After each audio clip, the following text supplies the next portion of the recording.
माननीय दिग्विजय सिंह जी, आप बोला। माननीय दिग्विजय सिंह सर, माननीय सभापति महोदय जी, मैं आभारी हूं आपका जो आपने मुझे बोलने के लिए आमंत्रित किया।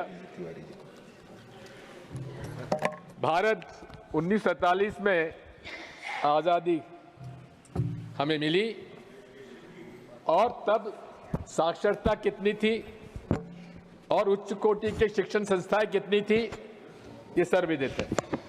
लेकिन पिछले 78 वर्षों में जिस प्रकार से हमारे देश में साक्षरता बढ़ी है, शिक्षण संस्थाओं की गुणवत्ता बढ़ी है, वो अपने आप में ऐतिहासिक है। विज्ञान और प्रौद्योगिकी तकनीक को महत्व दिया गया और इंस्टीट्यूट ऑफ एक्सेलेंस स्थापित हुए। मेरे मत से नीति में एक्सेस यानी पहुंच और एक्सेलेंस यानी गुणवत्ता आवश्यक है। पहुंच ज्योग्राफिकली भी और फाइनेंशियली भी गरीबों के लिए एक्सेलेंस, अच्छी गुणवत्ता की शिक्षा उन्हें प्राप्त हो, यह हमारा प्रयास होना चाहिए। अब पिछले 11 वर्षों में क्या हुआ उस पर हमें चर्चा करनी है। 2020 में न्यू एजुकेशन पॉलिसी आई। अब न्यू एजुकेशन पॉलिसी में जो पॉलिसी स्टेटमेंट है उसको मैं कोट करना चाहता हूं। It aims at producing engaged, productive and contributing citizens for building an equitable, inclusive and plural society as envisaged in the Constitution. माननीय सभापति जी, क्या नई एजुकेशन पॉलिसी के क्रियान्वयन में इस पॉलिसी स्टेटमेंट का पालन हो रहा है, उस पर हमें देखना पड़ेगा। कस्तूरी रंगन जी की रिपोर्ट जो थी वो ड्राफ्ट कुछ और था और जो सरकार ने न्यू एजुकेशन पॉलिसी घोषित की वो कुछ और थी। 1986 में जब नई एजुकेशन पॉलिसी आई थी, मैं लोकसभा का सदस्य था उस समय। उस पर लोकसभा में चर्चा हुई थी, सदन में चर्चा हुई थी, लेकिन 2020 के न्यू एजुकेशन पॉलिसी की कोई चर्चा सदन में नहीं हुई। अब बात यही है, क्या गरीबों के लिए न्यू एजुकेशन पॉलिसी में एक्सेस है, पहुंच है और एक्सेलेंस की तरफ हम लोग जा रहे हैं कि नहीं जा रहे हैं, यह विषय है। बात यही है कि क्या नई एजुकेशन पॉलिसी आने के बाद स्कूली शिक्षा और उच्च शिक्षा महंगी होगी या नहीं होगी? क्या उच्च कोटि की शिक्षा के लिए उच्च कोटि के शिक्षकों का चयन होगा या नहीं होगा? क्या उच्च कोटि का प्रशिक्षण उनका होगा कि नहीं होगा? क्या उच्च कोटि की शिक्षा के लिए वाइस चांसलर्स व प्रोफेसर्स का चयन ठीक होगा कि नहीं होगा? इन सब बातों को लेकर हमें इस पर चर्चा करनी है।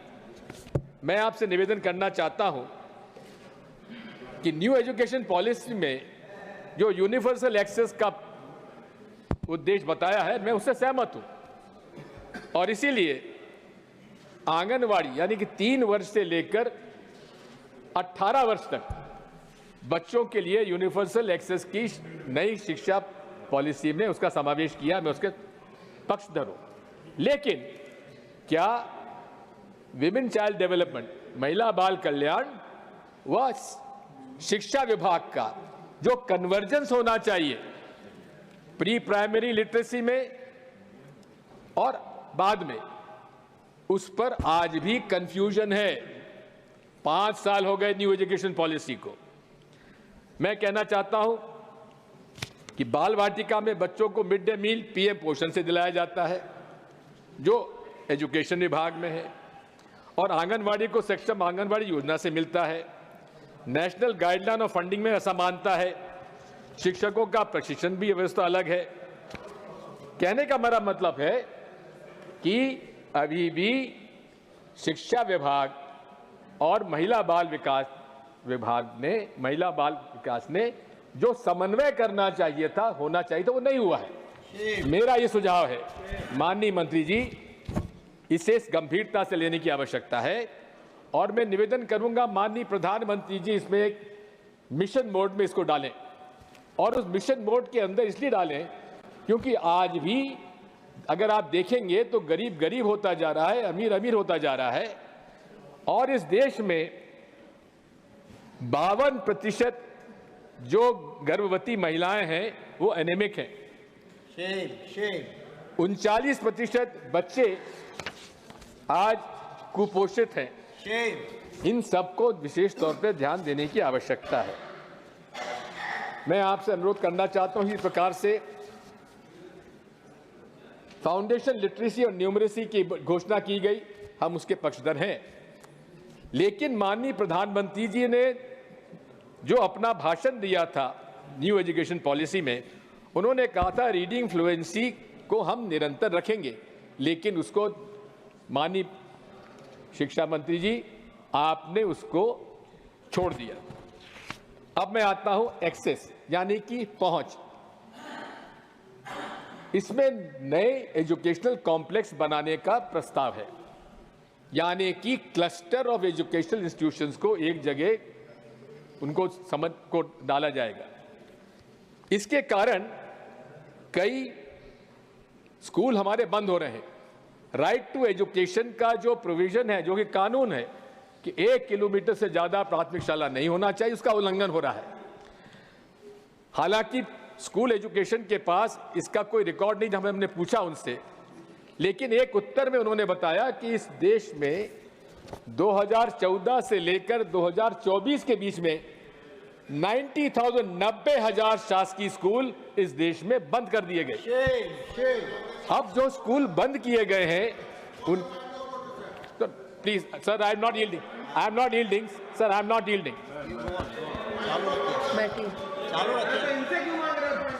Am not yielding, let me finish. माननीय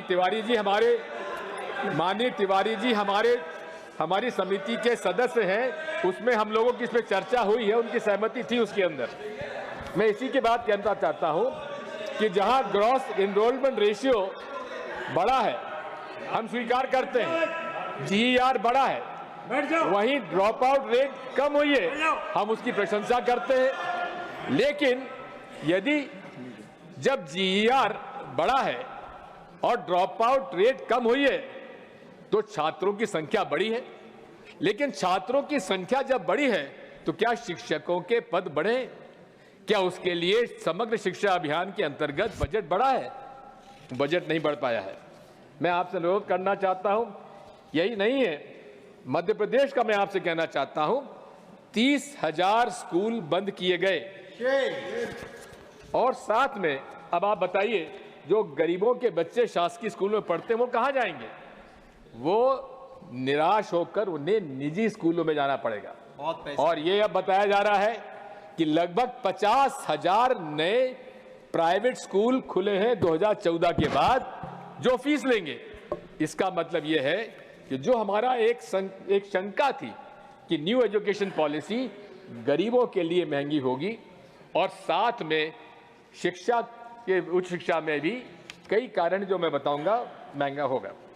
मैं अनुरोध करना चाहता हूं कि आरटीई में 3 साल से 18 साल, इसमें एनईपी में 3 साल से 18 साल तक का संकेत किया गया है और ड्राफ्ट पॉलिसी में भी ऐसा है।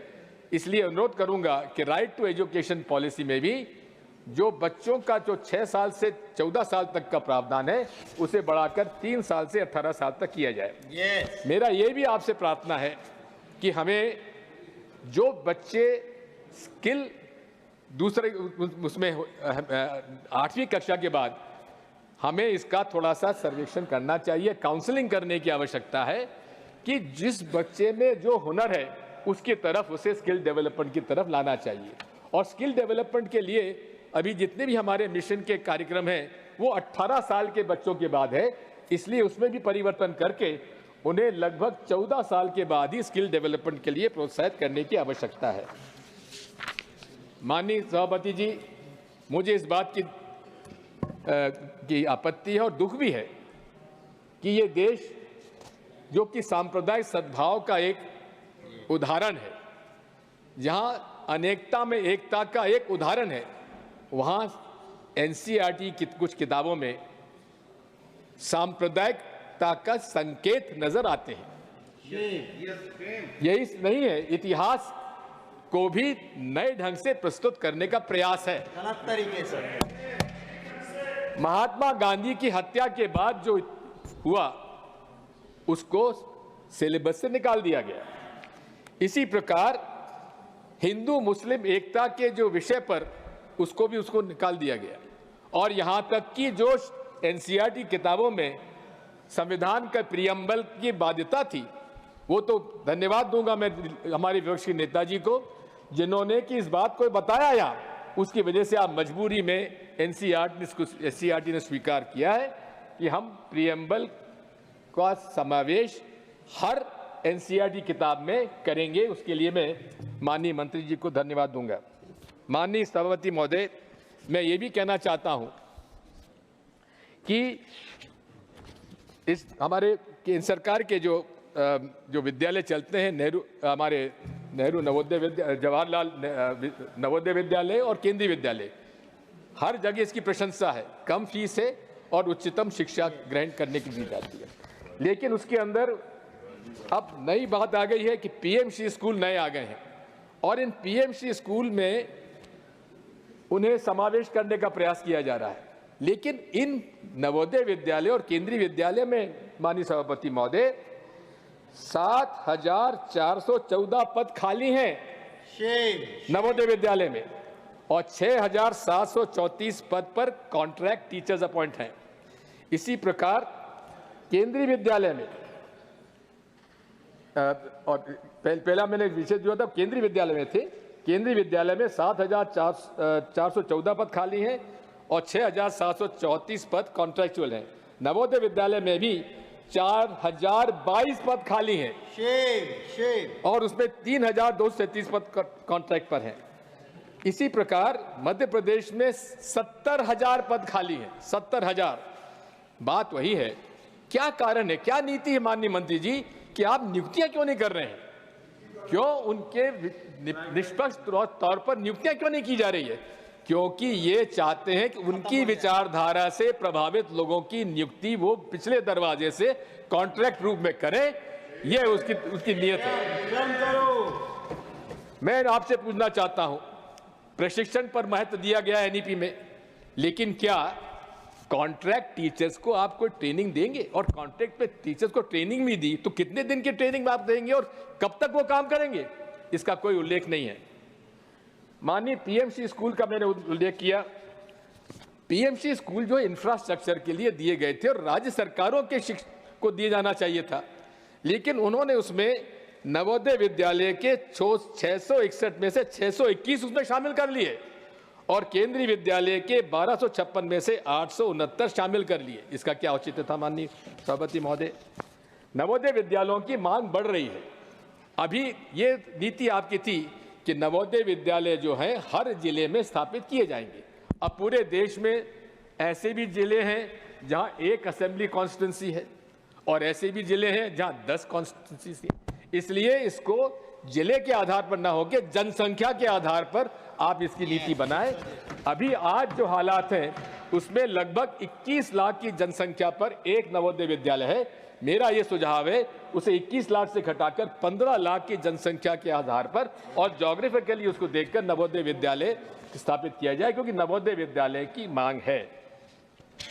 मैं ये भी कहना चाहता हूं कि माननीय सभापति महोदय, जिन लोगों ने, जिन प्रांतों ने पीएम श्री के समझौते पर दस्तखत नहीं किए, ये कॉन्करेंट सब्जेक्ट है हमारे फेडरल कॉन्स्टिट्यूशन का, लेकिन जिन प्रांतों ने पीएम श्री के स्कूल चालू करने पर समझौता नहीं किया, उनका समग्र शिक्षा अभियान का पैसा रोक दिया गया।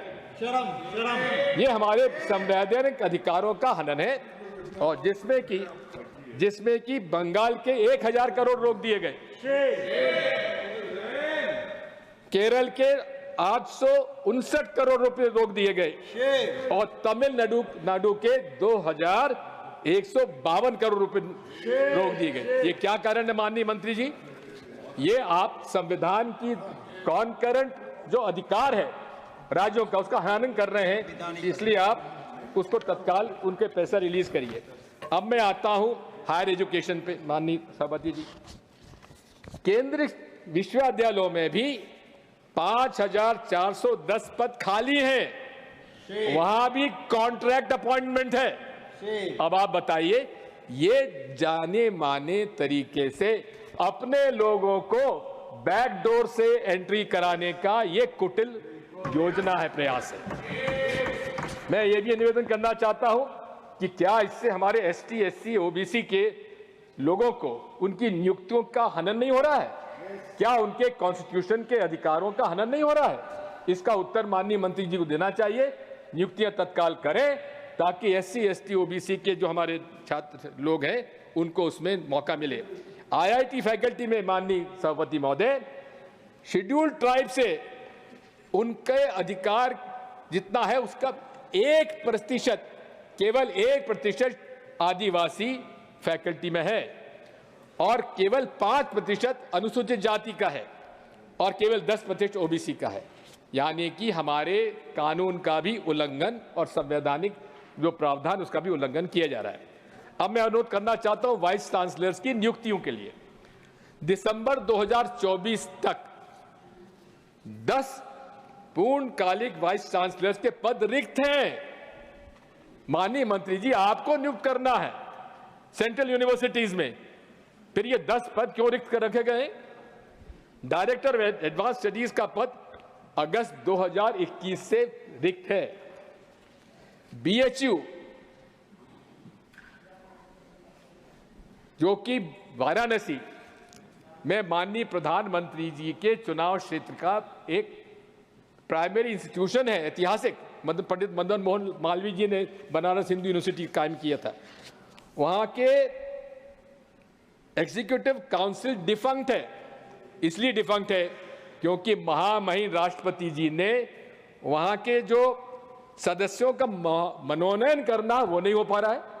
और उसमें क्या दिक्कत है? आपको मनोनयन करिए ताकि वहां पर वो काम हो सके। इसलिए नहीं किया जा रहा है ताकि वाइस चांसलर को इमरजेंसी पावर्स के अंतर्गत अधिकार दिए जाएं कि जो उनको करना करे, वो किसी के प्रति जवाबदार नहीं होंगे। माननीय सभापति महोदय, ये भी एक बात है कि हम लोग इंस्टीट्यूट्स ऑफ एक्सेलेंस, प्रोमिनेंस, उसमें भी हम लोग आज समझौता कर रहे हैं। जवाहरलाल नेहरू यूनिवर्सिटी आज विश्व में और देश में सोशल साइंसेस, ह्यूमैनिटीज और लैंग्वेजेस के लिए प्राइम इंस्टीट्यूशन है। वहां पर भी कौन सा वाइस चांसलर नियुक्त होता है? जो आईआईटी का प्रोफेसर है टेक्निकल, उसको वहां अपॉइंट किया जाता है। क्या आपको ह्यूमैनिटीज, सोशल साइंसेज, लैंग्वेजेस में कोई योग्य प्रोफेसर नहीं मिले जो कि वहां नियुक्त किए जा सके? यही नहीं है, वहां पहुंचने के बाद उन्होंने, जबकि आईआईटी जेएनयू के बगल में है, वहां उन्होंने इंजीनियरिंग की फैकल्टी चालू कर दी, मैनेजमेंट की फैकल्टी चालू कर दी। अब आप समझिए कि जो देश में और विश्व में सोशल साइंसेज, ह्यूमैनिटीज और लैंग्वेजेस के लिए प्रतिष्ठित है, वहां आपने टेक्निकल और मैनेजमेंट स्टडीज चालू कर दी। अब मैं थोड़ा सा जिक्र करना चाहता हूं किस प्रकार से हायर एजुकेशन में और एजुकेशन मिनिस्ट्री में भ्रष्टाचार पनप रहा है। नाक NAAC का ब्राइबरी स्कैंडल सर्वविदित है।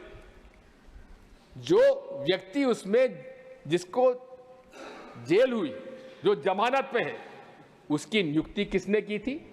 उसकी नियुक्ति तत्कालीन वाइस चांसलर जेएनयू, जो अब आपने उनको प्रमोट कर यूनिवर्सिटी ग्रांट्स कमीशन का चेयरमैन बना दिया,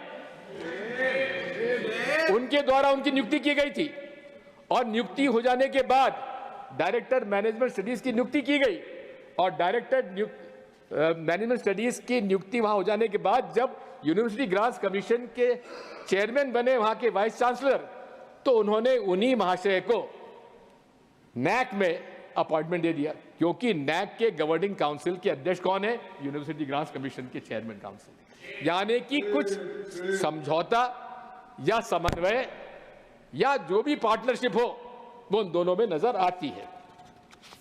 दूसरी बात मैं आपसे निवेदन करना चाहता हूं, इसी प्रकार मध्य प्रदेश के 3 मेरे पास केसेस ऐसे हैं। राजीव गांधी प्रौद्योगिकी विश्वविद्यालय वाइस चांसलर सुनील कुमार ने 19 करोड़ 48 लाख गवर्नमेंट अकाउंट से अपने प्राइवेट अकाउंट में ट्रांसफर कर दिए, पकड़े गए। उसी प्रकार से जीवाजी यूनिवर्सिटी में vice chancellor doctor Avinash Tiwari और उन्होंने एक फेक कॉलेज को डिग्री दे दी, फेक कॉलेज में डिग्री दे दी उन्होंने। जब वहां के गवर्नर को मालूम पड़ा तो उनको इस्तीफा देने के लिए मजबूर किया गया और उस पर उनके खिलाफ प्रकरण दर्ज किया गया। इसी प्रकार वाइस चांसलर माखनलाल चतुर्वेदी राष्ट्रीय पत्रकारिता विश्वविद्यालय भोपाल, जिसके चेयरमैन उपराष्ट्रपति जी हैं, वहां करप्शन और फाइनेंशियल इरेगुलरिटीज का एम्बेजलमेंट में 2 करोड़ 65 लाख का भ्रष्टाचार करने का उन पर मुकदमा कायम हुआ और मुकदमा कायम होने के बाद वो वहां से भागे और उसके बाद उन्हें हरियाणा का वहां पर उन्हें स्टेट हायर एजुकेशन काउंसिल का चेयरमैन बना दिया गया। माननीय सभापति जी, आईआईटीज इस देश में स्थापित किए थे पंडित जवाहरलाल नेहरू ने, जिनके कारण आज पूरे विश्व में नाम है भारत के इंजीनियर्स का। आईआईएम्स के माध्यम से हमारे नाम है हमारे भारत का, जिसको कि पंडित जवाहरलाल नेहरू ने कहा था these are the temples of the modern India.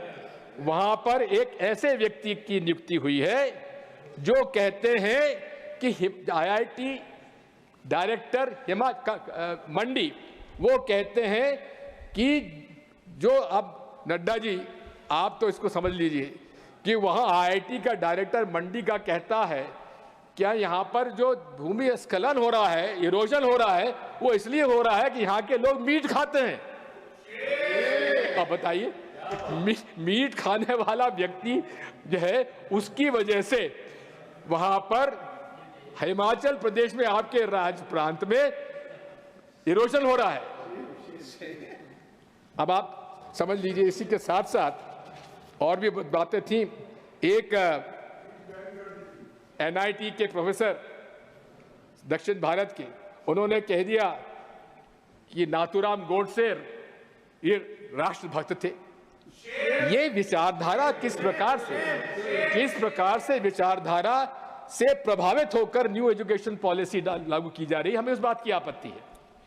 मैं आपसे उदाहरण 2 का और देना चाहता हूं। इसी में एनसीईआरटी में इस बार कल लगभग 20% कंसेशन पे टेक्स्ट बुक बांटी गई। कारण यह है कि वहां पर उन्होंने इस बात का ध्यान दिया कि निष्पक्षता से कागज की खरीद होना चाहिए। मैंने जब उनसे पूछा तो उन्होंने बताया कि इस भाव में कागज खरीदा गया।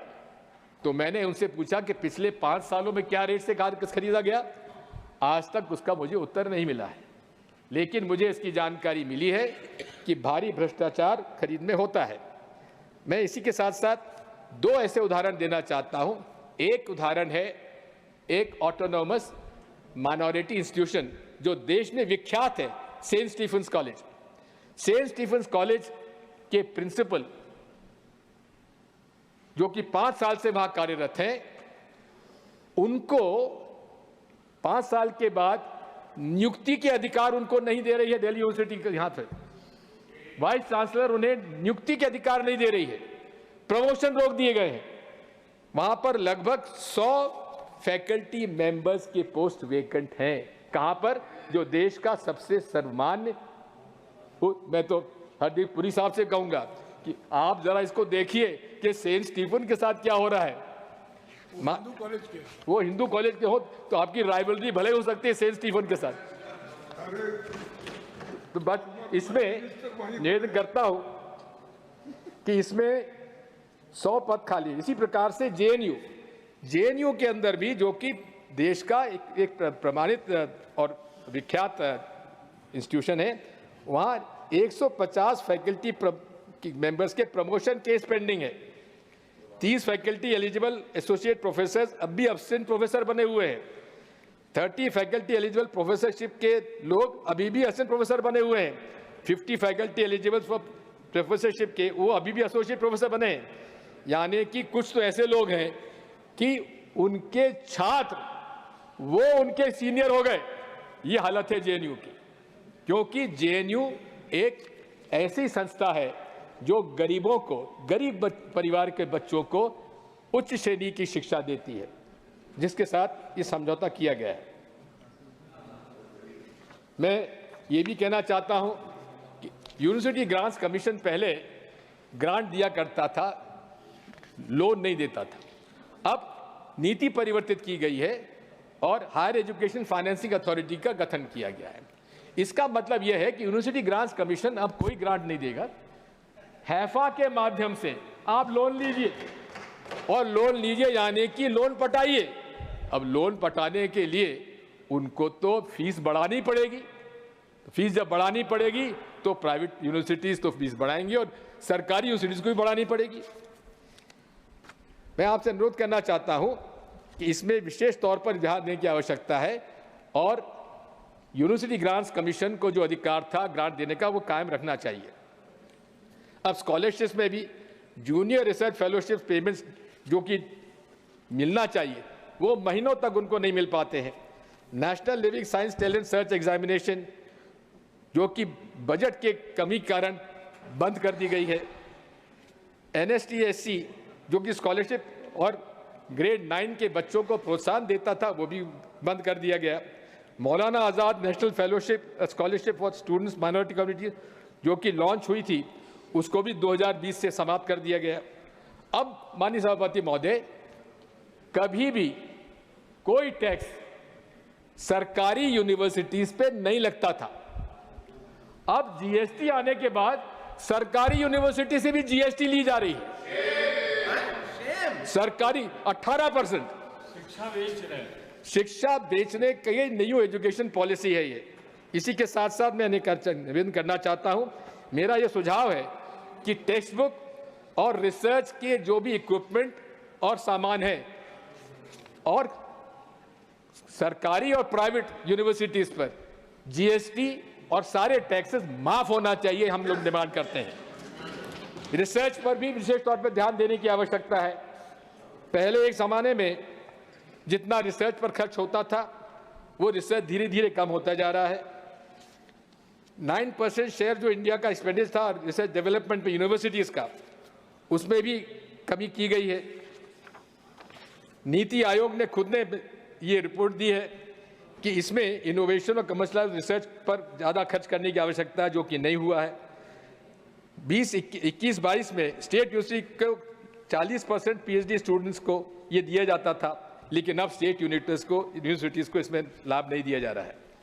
मैं अंत में इतना ही कहना चाहता हूँ माननीय सभापति महोदय कि इस बारे में रिसर्च में जो हमारे रिसर्च साइंटिस्ट हैं, जिनको पेटेंट की राशि मिलती है, उस पर भी कोई टैक्स नहीं लिया जाना चाहिए। एज एन इंसेंटिव उनको अपने पेटेंट से रॉयल्टी मिलती है, उसको रखने के लिए मौका दिया जाना चाहिए। माननीय सभापति महोदय, आई विल कंक्लूड। हालांकि मोदी जी कहते हैं सबका साथ, सबका प्रयास, सबका साथ, लेकिन करते हैं कुछ लोगों का विकास। शिक्षा के अंदर भी आप देखेंगे सांप्रदायिक रंग दिए जाने के संकेत है। करिकुलम में भी सांप्रदायिकता के संकेत है। नियुक्ति में भी भेदभाव किया जा रहा है। अब आप विश्वगुरु बनना चाहते हैं। आप जब तक सुशिक्षित भारत नहीं बनाएंगे, तब तक विकसित भारत नहीं होने वाला, माननीय सभापति महोदय। और इसीलिए मैं आपसे अनुरोध करता हूं कि आज हालत यह है कि 1947 में 2 देश आज़ाद हुए, एक पाकिस्तान हुआ और एक भारत हुआ। पाकिस्तान ने कौन सा रास्ता चुना? थियोक्रेटिक, यानी कि थियोक्रेटिक स्टेट चुना जो धर्म के आधार पर था। आज की हालत देख ली, उसकी हालत क्या है। दूसरी तरफ भारत ने लिबरल मॉडर्न सेक्युलर डेमोक्रेसी चुनी और आज हम लोग कहां पहुंचे हैं। इसलिए साथ मैं आपसे अनुरोध करना चाहता हूं कि विचारधारा की लड़ाई हमारी है और माननीय सभापति जी, विचारधारा के आधार पर यही देश में आज संघर्ष चला हुआ है, जिस संघर्ष में हम पूरे तरीके से उन लोगों के साथ हैं जो पूरे देश में सबका साथ, सबका विकास और सब लोगों एक साथ लोग के काम करेंगे और सबको सुशिक्षित करेंगे, एक्सेस देंगे, क्वालिटी एजुकेशन देंगे, तब हम लोग उसमें विकास कर पाएंगे। आखिर में मैं इतना आपसे कहना चाहता हूं, हमारे पुरी साहब, हरदीप पुरी साहब इस बारे में ध्यान रखते होंगे। एक पाकिस्तान की मशहूर शायरा है फहमीदा रियाज।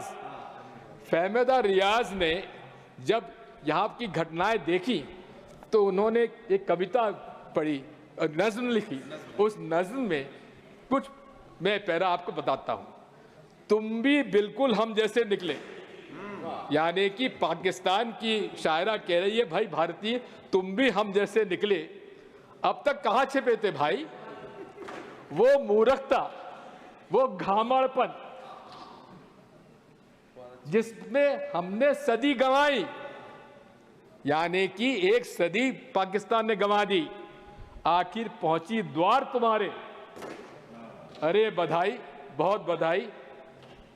ये हालत आपकी विचारधारा ने, आपके 11 साल के शासन ने और आपकी 2020 की शिक्षा नीति करने जा रही है। इसलिए हम आप इसका विरोध करते हैं। धन्यवाद।